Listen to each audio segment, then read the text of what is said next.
kita setiap orang yang terpanggil untuk hal itu dalam dunia pendidikan dan pelayanan. Makna Pentakosta ini adalah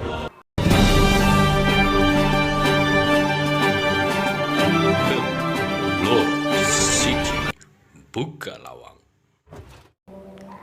Halo guys, ketemu dengan saya lagi di channel YouTube Darman Setia Zebua. Bagaimana kabarnya? Harapannya tetap luar biasa. Hari ini kita akan belajar tentang pemaknaan pencurahan Roh Kudus atau Pentakosta. Pentakosta terjadi pada saat 2000 tahun yang lalu, di mana pencurahan Roh Kudus diturunkan kepada murid-murid. Di sana terjadi pencurahan Roh Kudus dan murid-murid bisa berbahasa yang lain. Hal ini suatu pembuktian bagaimana pencurahan Roh Kudus itu benar-benar terjadi. Dan bagaimana pencurahan Roh Kudus itu di zaman kita sekarang. Nah, kita akan membahasnya dalam dunia literasi edukasi atau pendidikan. Pencurahan Roh Kudus adalah suatu dampak yang sungguh luar biasa bagi murid-murid pada saat itu. Dan di sana ada satu dampak. Nah, melalui dampak ini kita belajar memaknai dan memberikan nilai dalam dampak pencurahan Roh Kudus itu, dan kita terapin di saat ini. Memang benar akan ada satu Pentakosta yang ketiga di mana pencurahan Roh Kudus itu menjangkau semua orang. Nah, tapi bagi dalam dunia pendidikan juga harus ada terjadi suatu pergerakan itu. Dampak yang terjadi yang pertama adalah satu kesatuan. Menyatukan ini memang rada-rada sulit, gampang juga bisa, yaitu mempunyai misi dalam menyatukan satu potensi, satu talenta, satu dengan yang lain. Hari ini perlu wadah atau satu komunitas itu akan bersatu memajukan satu potensi yang kita kenal ada SDM, sumber daya manusianya, yang harus dikembangkan. Nah, dalam pencurahan Roh Kudus juga ada satu pemaknaan, yaitu buah-buah roh, ke-9 buah-buah roh, yaitu kasih, sukacita, damai sejahtera, kebaikan, kemurahan, kesabaran, kesetiaan. Terakhirnya adalah penguasaan diri.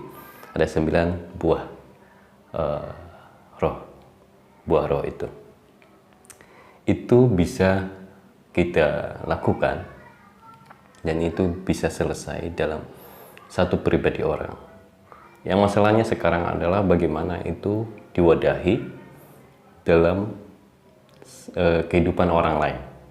Nah, ini perlu satu wadah sebenarnya, sehingga kita sudah selesai zona nyaman kita.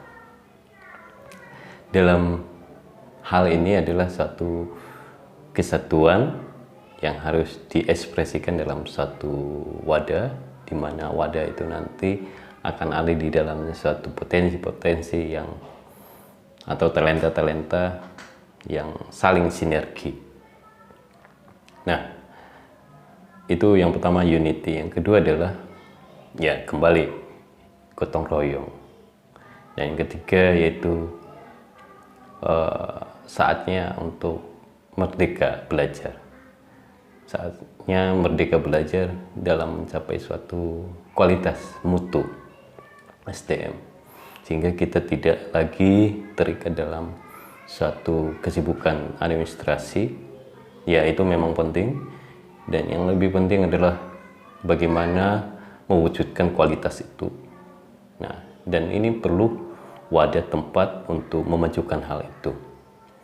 Hal ini yang sangat lupa dan tidak terlintas. Memang ada orang-orang yang bervisi tersebut, tetapi itu sudah menaklukkan diri, ya, menaklukkan diri untuk memberikan pelayanan yang baik bagi orang lain, sehingga tidak lagi sibuk dalam egosentris, tetapi sibuk untuk memajukan kebersamaan, kesatuan, atau kita kenal dalam visi misi nawacita, yaitu gotong royong atau revolusi mental. Hal ini terjadi juga dalam dunia pendidikan atau pelayanan. Bagi kita, setiap orang yang terpanggil untuk hal itu dalam dunia pendidikan dan pelayanan, makna Pentakosta ini adalah satu momen di mana kita harus menghidupi atau memaknai satu kesatuan, gotong royong, atau merdeka belajar dalam pelayanan, dalam pendidikan, dan meninggalkan zona nyaman. Memang mengaktualisasikan diri itu kepada orang lain memang harus sudah selesai dulu untuk egosentris atau kepentingan pribadi, atau bisa barengan. Dan yang sangat bermakna di hari Pentakosta ini adalah, saya ingat tentang penciptaan mula-mula ketika Allah berkarya menjadikan Adam dari tanah. Dia di sana dikatakan dia meniupkan ruah melalui hidung manusia tersebut atau Adam, sehingga sifat-sifat Allah itu ada di dalam diri manusia.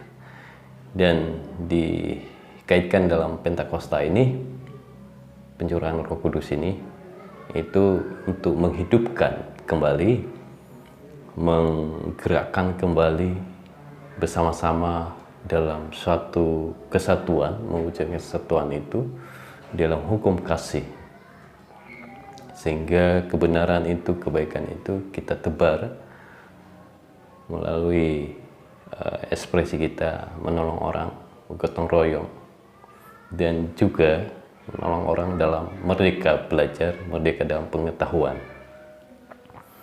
Nah, ini akan terwujud ketika kita sudah selesai untuk berdamai pada diri sendiri, selesai dalam kepentingan kebutuhan pribadi sendiri.